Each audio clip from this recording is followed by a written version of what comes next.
Entering the kingdom of the sick. Bang, bang, you get that diagnosis. Whoop. Illness is the night side of life, a more onerous citizenship. Everyone who is born holds dual citizenship, in the kingdom of the well and in the kingdom of the sick. Although we all prefer to use only the good passport, sooner or later, each of us is obliged, at least for a spell, to identify ourselves as citizens of that other place. So this is one of my patients who allows me to share her story. She got married. She's a PhD chemist who spent her entire career in women's cancers, got married, and was almost declared dead about a year later. And that's what her car looked like. And when the EMTs arrived, they thought, my goodness, you know, we just have to get the jaws of life and pull out this body. And when they pulled her out, she started breathing, and they thought, my goodness, how did this woman survive? She's alive. Every serious illness is the beginning of both a personal and a family crisis. My family's began 8 years ago. And I remember, I grew up in California, and my whole family's still in California, and I live in Massachusetts. I'm at Harvard Medical School in Massachusetts, and when I was diagnosed, I had to tell my mother, who was in California. So what I did is I told my brother and my sister to be there with my mom when I told her, and we arranged the time that I would call. And I called my mom, and I started out with saying, you know, Mom, a lot of people survive cancer these days. The treatments are really great. And my mom had no idea what I was talking about, and she said to me, Julie, I have no idea what you're trying to tell me or what you're saying, but your brother's really upset right now, and I need to go help him. And hung up. That is a true story. My brother, you know, I can just imagine him sitting there and just being so devastated that he just really, you know, needed help and support. And he certainly did not mean for my mom to hang up on me. But it's the beginning of a personal and a family crisis. Everyone is touched. There was a major report that was released in 2005 called From Cancer Patient to Cancer Survivor Lost in Transition. A lot of smart people thinking about healthcare got together and said, you know what? We really need to do more for survivors. We're not doing enough to help cancer survivors. That survivors are patients who become sort of lost in transition, and they're not followed up well, they don't have the right information, they're kind of dropped off at the end of treatment, and we have to really do more. There were 10 key recommendations. One of those was that survivorship has to be a distinct phase of care. We can't say anymore that your last radiation treatment or your last chemotherapy treatment, you're done and go home and figure this out on your own. We have to actually have survivorship services. Whether you live with cancer as a chronic condition, you're cured or you're in remission, still survivorship is a distinct phase of cancer care. The second thing is that every survivor needs a care plan. So when you're done with your acute treatment, whatever that is, that you need some sort of plan. What are you supposed to do now to document the care that you've had and the care that you will need, perhaps? The elements of a survivor care plan are here in this puzzle, and the missing piece is often cancer rehabilitation. It's that piece when you're so sick, sicker than you've ever been, which is how I felt when I was diagnosed with cancer and went through treatment. I felt terrific going in. I was in my 30s. I felt great. I was strong and healthy. I had 3 little kids at home, and you know, my doctors told me that I had cancer. And by the way, let me tell you a little thing I learned about stage. It took 2 years for them to diagnose my cancer. I had 3 different workups. The first 2 were negative. And when I had the 3rd one, my doctor came in with tears in her eyes and she said, Julie, you're right. You have cancer. I didn't want to be right. I wanted to be the hypochondriac that everybody thought I was. But there I had cancer. Do you think I was diagnosed at the earliest possible stage? I wasn't. And you know, I couldn't even say that a few years ago. I couldn't even tell you that story because it was so painful to me to share that story or to even say that. And now what I know about stage, And one of my very good friends just wrote an article in the New York Times that you can look up about being a 17-year metastatic breast cancer survivor. 17-year stage 4 breast cancer survivor, Kathy Russell Rich. Look it up in the New York Times, good friend of mine. What I know about stage is that almost no one is diagnosed at the earliest possible stage. Very few people, that almost every cancer survivor lives with regrets and wishes they had been diagnosed sooner. And yet, here we all are, not diagnosed at the earliest possible stage, and here we all are. So the next time someone asks you what stage you are or talks to you about that, or you're thinking about it yourself, consider not answering that question. I never answer that question. I won't tell you what stage I was.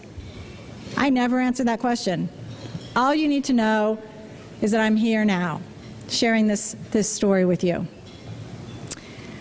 So the missing piece, going back to my talk here that I'm supposed to stick to, is cancer rehabilitation is often missing, and Bon Secours, Lori McKittrick and her colleagues realized that and said, we have to put this into the survivorship care puzzle. Just like every other serious illness and injury, they get rehabilitation. Can you imagine someone having a stroke and having the doctor say, well, go home and figure it out? Can you imagine being in that terrible car accident that my patient was in and saying, go home and figure it out? Every serious illness and injury, people get rehabilitation. Even minor injuries. I treat a lot of sports medicine too, and I treat ankle sprains, and people get rehabilitation medicine. It's true. So cancer rehabilitation, a very important part, often missing, now available at Bon Secours, STAR program. Ask your doctor, ask your nurse practitioner, ask them about it. It's available.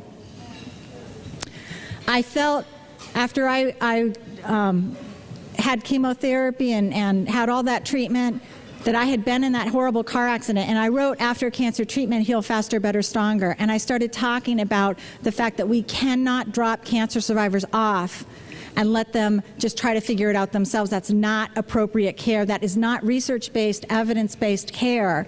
And by the way, your health insurance pays for rehabilitation. Did you know that? Your health insurance covers it. So I would go around the country, and I was talking about this, and I talked to this one group, and this woman came up to me afterwards, and she said, I made myself a pink cap and gown when I had my last chemotherapy visit and my infusion, and I graduated. I'm done. But I still don't feel very good, and it's been about a year. And I went and I talked to my oncologist, and he said, you need to accept a new normal. And I went to my nurse practitioner and my social worker, and they said that you need to accept a new normal, but I don't want to accept a new normal. I want to feel better.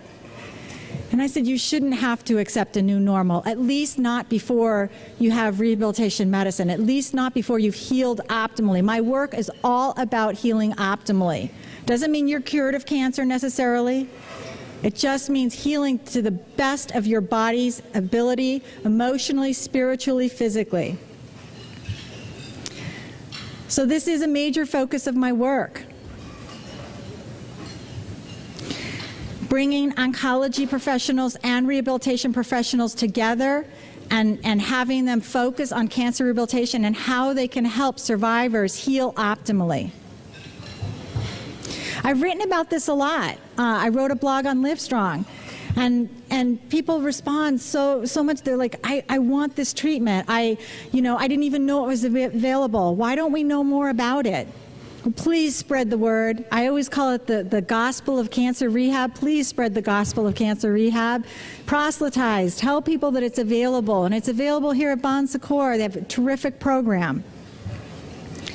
What do the studies show? The research shows that cancer rehabilitation really helps survivors function at a higher level. And in fact, the American College of Surgeons Commission on Cancer that accredits many of the hospitals, more than 70% of the hospitals that deliver cancer care, insist for accreditation purposes that cancer rehabilitation be one of the key features of the program, of the survivorship care.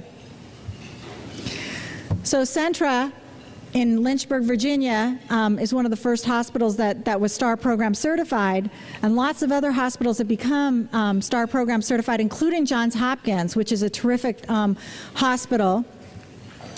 Here are some of them just to sort of show you that this is, been adopted throughout the country. And Bon Secours is now STAR program certified, the only hospital in South Carolina to be STAR program certified. Congratulations to Bon Secours. Thank you, thank you, thank you for doing this.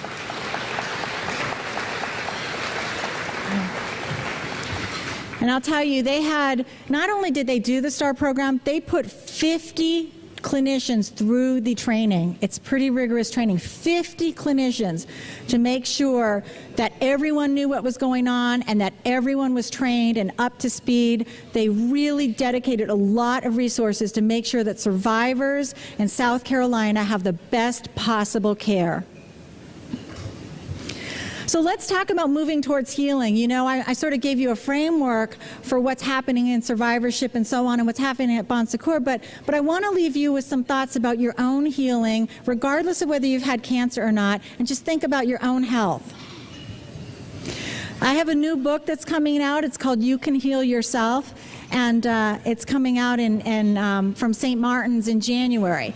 And you know, a lot of my work is really about empowering individuals to help themselves heal. It doesn't mean that you don't need to rely on your doctors and your nurses and all kinds of other people. It means what can you do to help bump yourself to a higher level of health no matter what you're facing.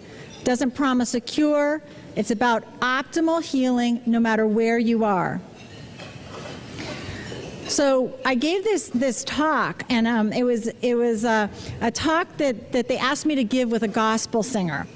And she did the spiritual part, and she sang the gospel piece of it, and I did the physical and emotional piece of it. And I need my gospel singer here on stage with me, but she was fantastic. This beautiful, beautiful, beautiful African-American woman who had been on the streets, addicted to crack cocaine, just terrible, terrible life, a teen pregnancy, all these terrible things. And then she became a singer and was a backup singer for Bette Midler and then a backup singer for Rod Stewart. And when she turned 50, and I'm telling you, this woman was drop dead gorgeous. When she turned 50, Rod Stewart said, "You're too old. You need to stop singing backup for me because you're just too old. You just don't have the looks anymore. We don't want someone who's 50 to be singing backup." So she turned her that was a very big disappointment. She turned her life towards really ministering to people and helping them heal, and she did the spiritual part. So I don't have her here with me today, but I want to do the physical and the emotional pieces of this for you. So let's move to the higher level and evolve.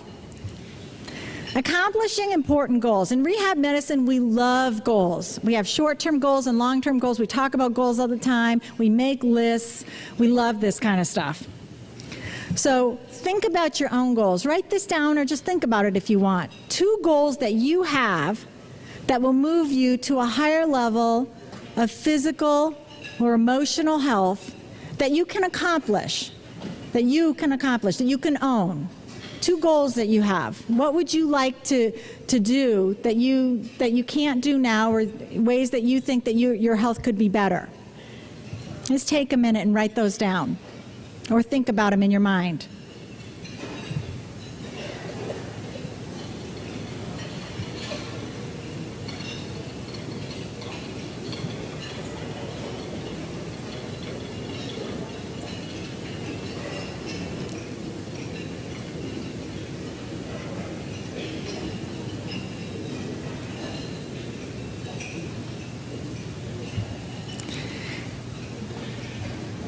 As you think about your goals, you want to develop a plan. How are you going to accomplish those goals? When you think about your goals, you're thinking, all right, these things are really important to me.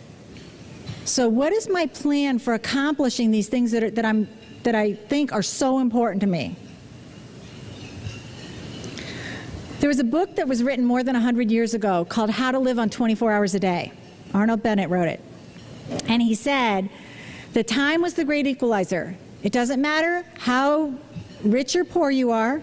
It doesn't matter what your faith is. It doesn't matter how old you are. It doesn't matter your ethnic background. You all get 24 hours. How are you going to live on 24 hours a day? And one of the things that I do with my patients, and you're gonna see it if you go through the STAR program at Bon Secours, they have a STAR Survivor Guidebook, and in it you log your activities for 3 days. And you try to match your activities with your most important goals. So you say, these are the things that are most important to me. Are the activities, is my to-do list matching up with my goal list? Often there's a big disconnect. We say, these are the things that are most important to me, and then over here are totally different things that we're doing every day. So you've got to make that work together. If you say, these are the things that are most important to me, then your to-do list has to reflect that. So write down or think about 2 things that you did last week to help you accomplish those goals that you said were so important to you. What are 2 things you did last week? Did you do 2 things last week to help yourself achieve those goals?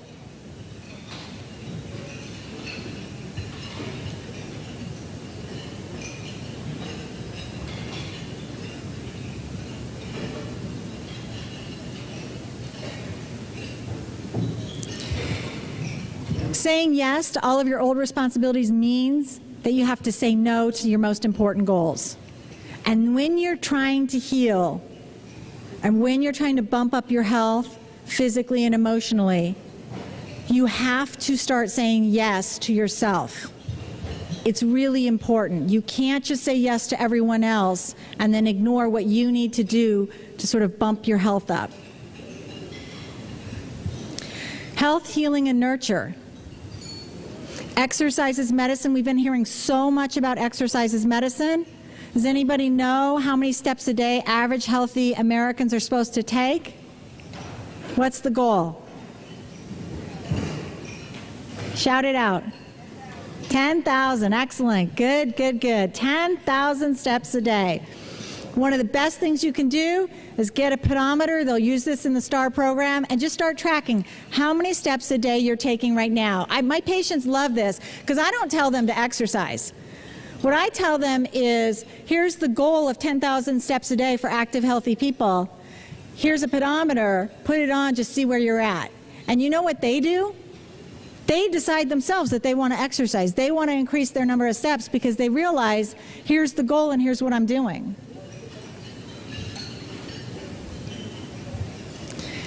Fatigue. How many people in this room are not tired? Is there anyone in this room that is not tired, that feels totally refreshed? We always have one. And no matter how big the crowd is, there's always one. Yes, we have someone in back who is not tired. Excellent. Almost everyone is really tired. We go around tired. But you know what? If you're too tired, you can go to prison for it. Did you know that? And here's how. One day I was teaching a course on Cape Cod, and I left the course. It was about 5 o'clock in the evening. Nice day, beautiful weather, roads were clear, driving along, and on the other side of the road, 495, I saw this horrible accident, backed up for miles and miles and miles. Gave me the chills. You know, it's one of those things I'll never forget.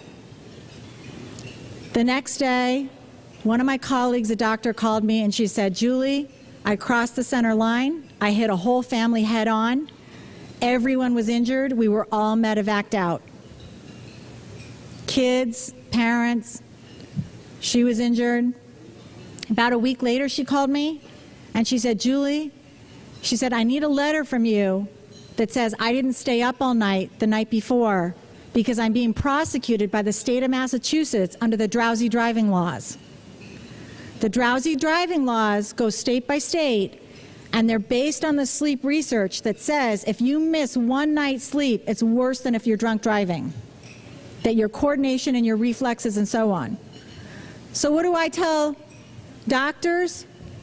and nurse practitioners and nurses in oncology care. I say, when your patients tell you they're tired, you need to pay attention, because that is their way of saying, I am not functioning well. I do not feel good. I cannot have a good life if I'm tired. It is really hard to have a good life if you're really, really, really tired. Now, everyone's tired a little bit, no doubt. Everyone's tired a little bit. But when you're tired from cancer and its treatments, when you're anxious and you're worried and you're not sleeping well at night, you cannot feel good. You cannot heal well. So what my advice to you is to understand what sleep does for you and have a specific conversation with your doctor or your nurse practitioner about your fatigue, and specifically tell your doctor about what's wrong with your sleep, if anything. Are you getting up in the middle of the night to go to the bathroom? Do you have hot flashes? Are you in pain? Are you worried? Are you having trouble falling asleep, waking up, and so on? Talk to your doctor. Another reason why people get tired too, and I just had this problem with my little girl today. I called home and my little girl said, Mommy, I don't feel very good. And I said, well, Anna, what did you have for lunch? And she said, well, her brother took her out. Her brother's 19, and he took her out for pizza. So I got on the phone with my other daughter, my 15-year-old, and I said, Anna doesn't feel well. You need to make her something to eat. She's really not feeling well. And my daughter said, well, she didn't eat her lunch. We went out, but she didn't eat. If you don't eat well, you don't feel very good. You're very tired. We'll talk about that more, but fatigue is often very closely related to diet. So think about that. Sleep, diet, exercise.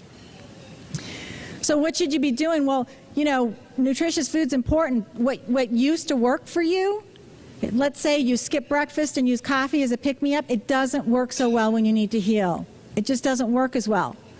So really be thinking about that diet, really be thinking about how you don't want to cheat on having a good diet, which doesn't mean you can't have dessert or whatever it is, and I don't want you to spend your whole life planning your diet. Just want you to think about nutritious food. How colorful is your plate? Are you skipping meals? I usually say 3 small meals and 2 good snacks during the day. Keep your energy level up. Really focus on healing. Make that plate colorful with fruits and vegetables. Nurturing ourselves. We're not very good at nurturing ourselves. And Ali Domar is a colleague of mine at Harvard who studied this a lot. And in particular, women tend to be really bad at nurturing themselves. Great at nurturing other people. And you know where we learned it? From our mothers. Yep. And, I often ask people, how many of you were raised by martyrs? And like every woman in the audience raises her hand and says, yeah, my mom was so self-sacrificing. Absolutely. And we do it for our own kids all the time. But when you need to heal, you've got to nurture yourself a little bit so that you can better nurture others. It's a real change of the way that we think. Men do this too. Men don't nurture themselves as well as they could either. And one of my, I tell this story about when I was trying to heal from cancer and really, focusing a lot on my exercise and everything else, which I still do. I would go out every day and I would wear my pedometer and I would do my 10,000 steps and so on. And one day my daughter, who was younger then, she comes running out the door and she says, Mommy, please play dolls with me. Please play dolls with me. And I said, no, Anna, I'm going on my walk. And I said, Daddy's in the house and he'll play with you and your brother and your sister. And they all play with her. They love her. They're so good to her. No, Mommy, only you. I just need you to please play dolls with me. And I said, no, Anna. I said, I'm going for my walk. And I turned my back and I walked away from her and she's crying in our driveway. And what's going through my head? Oh my gosh, I'm such a bad mother. What are my neighbors thinking? Right? And you know what I said to myself? I said, I hope that I'm teaching her that when she's a mom and she has all these responsibilities, that she takes the time to nurture herself because she needs that strength to be able to nurture everyone else. So I hope I've taught my kids that they need time to nurture themselves so that they can better nurture other people. It's a hard lesson to learn. I'm still not very good at it, and I bet a lot of you aren't either. Love and connections, do they help us heal? What do you think? One of my favorite things to do is just put up research study after research study about how skin wounds and all these different research studies show that people physically heal better with emotional support and love and connections. There's some really fantastic research about that, really, really interesting research. And I'm not going to go too far into research today. I'm going to ask you to believe me that that research is out there. And I want to ask a little bit more about support and love and connections and what we call social capital. Social capital, your wealth and human connections, your wealth and connections. Have you ever thought about social capital? We know what capital is. Capital's wealth, right? So what's social capital? Your wealth and human connections, your wealth and connections. Those of you that are sitting here today have a lot of social capital, or you would not be here today. You are the kind of people that go out and want to make connections, want information, want to connect with people. You're very wealthy in social capital. Everyone can always be wealthier. We cannot never have too much social capital, but social capital is really, really, really important. It helps you heal. It helps you have great health. And when I talk about it, I want to just ask you if you know what's the most popular sport in America? What do you think? Football. Baseball. Yeah? Guess what? You're wrong. It's bowling. It's bowling. Yeah, it is. You don't believe me? Read the book. All right. So this professor at Harvard wrote this book, and he wrote it all about social capital. And bowling alone is a metaphor for what's happening in the United States. And you know what's happening? The number of leagues has dramatically decreased, the number of bowling leagues, while the number of bowlers has dramatically increased. Bowling is an incredibly popular thing to do, but we do it alone. Bowling alone. So what do we have to do? We have to reach out. Do you know the people at your table? Did you say hi to them? Did you introduce yourself to them? Please don't leave tonight without saying hi to every person at your table and knowing their name, where they came from, and just reaching out to them just a little bit. Ned Hallowell has written a lot of books. He wrote Driven to Distraction, Driven from Distraction. A lot of people know his work from that. He also wrote a book called Connect and talked about the 12 points of connection. They're your family of origin, your immediate family, your friends and community, your work, your mission, your activity, beauty, which is art and culture and all of those things, the past, nature and special places, pets and other animals, ideas and information. You're here tonight. You're getting so much. You're making connections with people. You're getting ideas and information. A lot of social capital here tonight. A lot of social capital here tonight. Institutions and organizations, Bon Secours, St. Francis, different institutions. Whatever's beyond knowledge, that's spirituality. And yourself, connecting to yourself. There's this boy in my neighborhood. There's been actually a lot of studies on social capital and pets. And there's this boy in my neighborhood, and he is most known for sitting on his roof and smoking cigarettes. And one day, his family got a dog. And all of a sudden, this boy came down from his roof and started walking the dog around the neighborhood. And all of the neighbors started saying hi. Hey, look at that cute dog, and hey, it's good to see you out. And he got so much positive reinforcement. And I told my kids think it's funny because I talk about social capital at home. I know it's awful to have a mother who sits there and talks about social capital and those kinds of things. And I have to tell my kids to build their social capital, and they're like, yeah, Ma, we know, build social capital. So I said, that is social capital in action. Kid comes down from the roof, stops smoking, walks his dog, starts connecting with the animal and with people around him. So what are ways that you can increase your social capital? Think about that.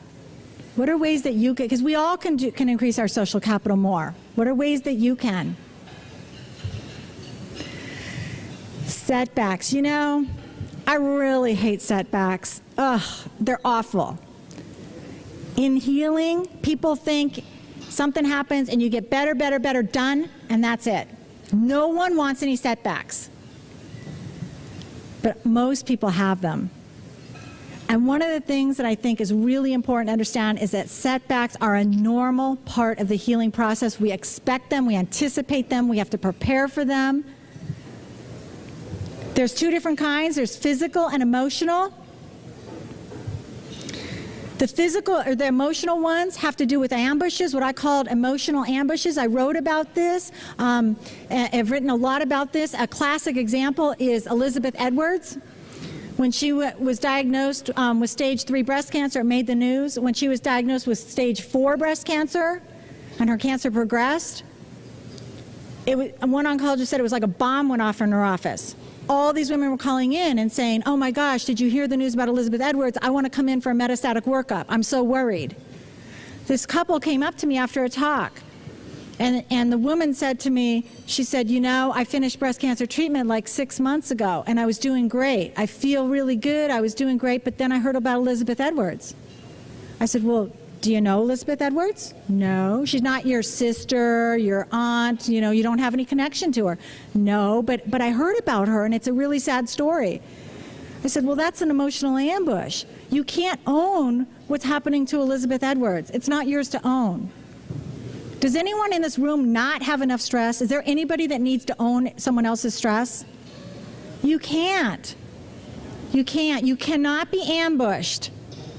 Well, you can feel bad for someone else, but unless you have had a specific talk with your doctor about your health, you cannot own someone else's story. It happens all the time. Someone will come up to you and say, you know, did you hear about so-and-so? Or you'll hear about a tsunami, or you'll hear about an earthquake, or whatever it is, and all of a sudden, the way an emotional ambush happens, it happens to every single person. It's happened to everyone in this room. You're going along in your usual state of health, you hear something, it's not really related to you, and your mood plummets. And you start feeling a lot of stress about it, and you start thinking about it, and you start worrying about it, and you've just been ambushed. Best way to deal with it, recognize it, start pushing it away. Recognize it, push it away. Somebody wants to tell you a sad story, stop them in the middle of it. Turn off the news, whatever, but push it away. If it happens to you, and it will, push it away. I wrote about this in Newsweek, and all these people wrote in and said, you just put a term, a phrase to what I've experienced. I had all these people saying, that's happened to me. Thank you for writing about this. My mom, who loves to follow my work, she said, Julie, you know that article you wrote in Newsweek? And I said, yeah, Ma. She goes, well, I read it. I said, oh, that's great, Ma. And she said, well, you know Tim Russert? And I said, yeah, Mama, I know Tim Russert. Well, he died. I said, yeah, Ma, I know he died. Well, he had a heart attack. I said, yeah, I know, Mom. It was all over the news. He had a heart attack. Well, he had diabetes, and I have diabetes. And ever since he died, I've been so worried about my heart. But my doctor says my heart's fine. So I realized I was emotionally ambushed. I said, you got it, Mom. You were ambushed. You don't know Tim Russert. You don't have his heart. It's not about you. You cannot own that story. You can feel bad for his family. That is not your stress. Physical setbacks are a little harder sometimes to overcome, but they often can be overcome. One of my friends is a motorcycle cop, had a heart procedure, got on his bike, rode his bike, and the vibrations and stuff bled into his arm, all kinds of bruising. Went to his doctor, and he said, oh my God, look what happened to me. This is horrible. His doctor said, don't worry about it. Just stay off the motorcycle. And he came over to my house that night, and he said, my doctor, he doesn't understand. He's not listening to me. I said, no, I actually think your doctor does understand. He probably didn't do as good a job explaining to you what he's thinking about. But what he's saying is, I've seen this before. It's a setback. I can deal with it. Here's my advice. Do this, and we'll work this out. And after he left, he felt so much better. As physicians, we often don't take enough time to talk patients through the setbacks, but there are so many good treatments now for all kinds of setbacks. So if you have a setback, please keep that in mind. We are incredibly resilient. We are so much more resilient than we give ourselves credit for. There was a study that was done looking at 3 different groups of people. The first group had been in serious car accident the year before. Another group were just average people, average Janes and Joes. And the third group were people that won the lottery. And they looked at how happy these 3 different groups were. Happiest people, won the lottery. Next happiest, average Janes and Joes. Least happy were the people that had been in a serious car accident and had paralysis. But you know what was so interesting about this study? There weren't big differences. People that were in a really serious car accident and had serious health problems after it weren't that much more upset or less happy than the people that had won the lottery. Which tells you what? That it's no fun to be diagnosed with cancer, but that you're very resilient. You're very resilient. You can still have a good life and be a cancer survivor. You're very resilient. These are my kids. They wrote 2 books for the American Cancer Society called Our Mom is Getting Better and Our Dad is Getting Better. One of the things that I never think cancer is a gift. That's just my own personal thing. I do not believe cancer is a gift. I think it's an opportunity to sort of think about things and perhaps change the way you're doing things, but I don't think it's a gift. I think the gift is me showing my kids that I could be resilient. That's the gift I gave them, is that I could get up every day and wear my resilience and say, you know what, I'm going to still laugh with you, I'm going to smile with you, I'm going to hug you, I'm going to be your mom, I'm going to do the very best that I can, even though I was diagnosed with cancer. Had a lot of bad days, wasn't really, the best mom in the world on the days when I had bad days, can't even claim to be the best mom in the world on my good days. But I tried, and I really got up, and every day I tried to be resilient and show my kids. And here they are with my mom. This is my patient, and she every year would run the Komen race. Remember the one that was in the accident? She'd run the Komen race, and now she walks it. First year she walked it, she came in last place. Next year she walked it, she came in last place. But she shaved 20 minutes off her time. You can't always go back to being the way that you were before, but you get up, put one foot in front of the other, just keep going.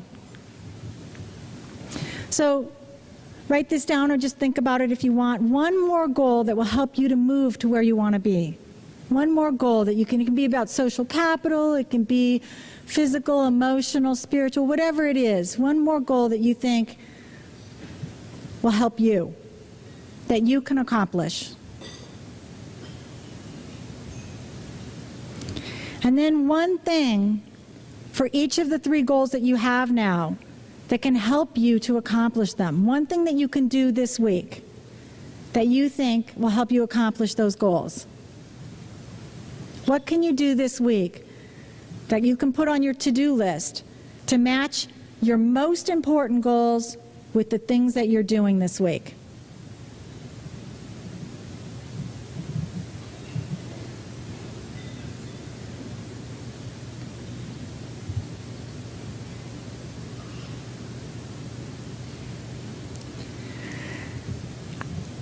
A lot of people ask me what helped me get through cancer, and I would share information with them about my own story, and then I would think, my story is just one story. It's just my story. There's so many cancer survivors that have other stories. They might be men.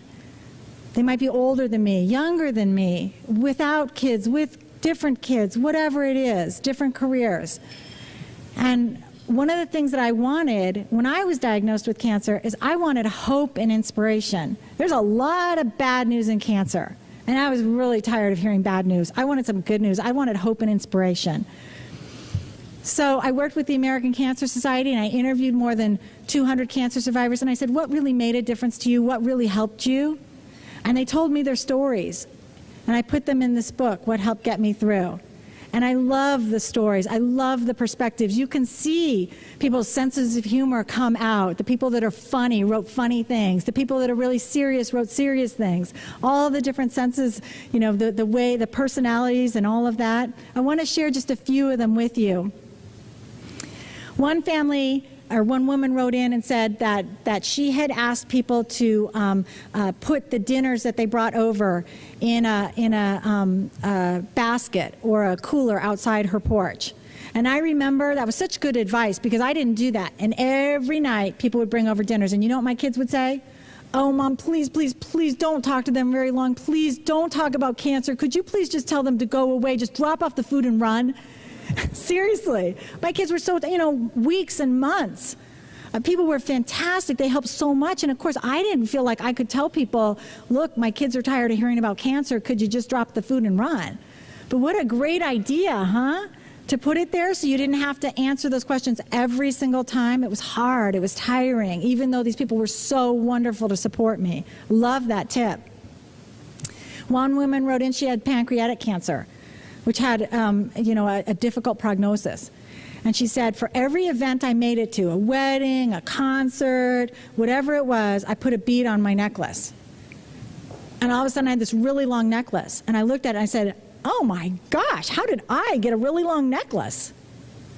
Pretty amazing. I love the symbolism there.